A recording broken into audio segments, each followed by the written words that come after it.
नवरात्र का आज दूसरा दिन है और आज माँ ब्रह्मचारिणी की पूजा की जानी है। कहते हैं माँ ब्रह्मचारिणी की पूजा करने से मन की शांति और धन लक्ष्मी की प्राप्ति होती है। ऐसा कहा जाता है कि ब्रह्मचारिणी ने भोलेनाथ को पति के रूप में पाने के लिए कठिन तपस्या की थी। ब्रह्म का आचरण करने वाले बिल्कुल कठिन था, फिर भी उन्होंने इस आचरण का पालन किया और वो भगवान शंकर को, भोलेनाथ को पति के रूप में पाने में सफल हो गई।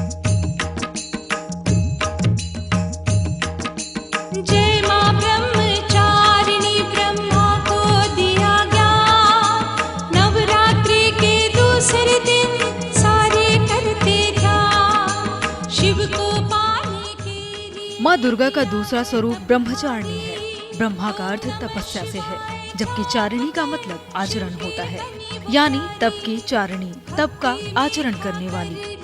माँ का ये स्वरूप बहुत ही उज्जवल, तेजस्वी और भव्य है। माँ अपने दाहिने हाथ में जप की माला और बाएं हाथ में कमंडल धारण करती हैं।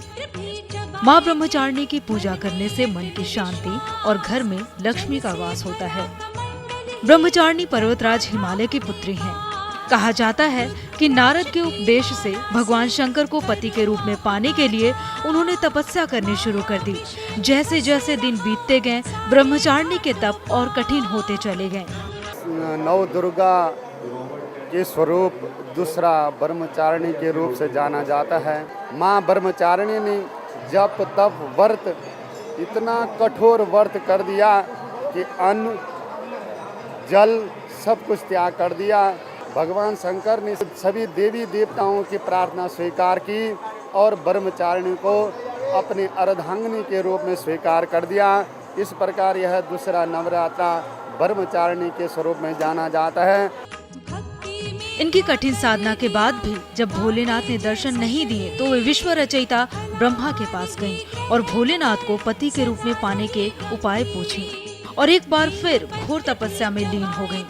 पहले माँ ने अन्न जल त्याग दिया और पेड़ के सूखे पत्ते खाकर तपस्या करने लगी। बाद में सूखे पत्ते भी त्याग दिए। माँ की इस कठिन तपस्या से देवलोक में हाहाकार मच गया। सभी देवता महादेव के पास गए और ब्रह्मचारिणी की तपस्या के बारे में बताया।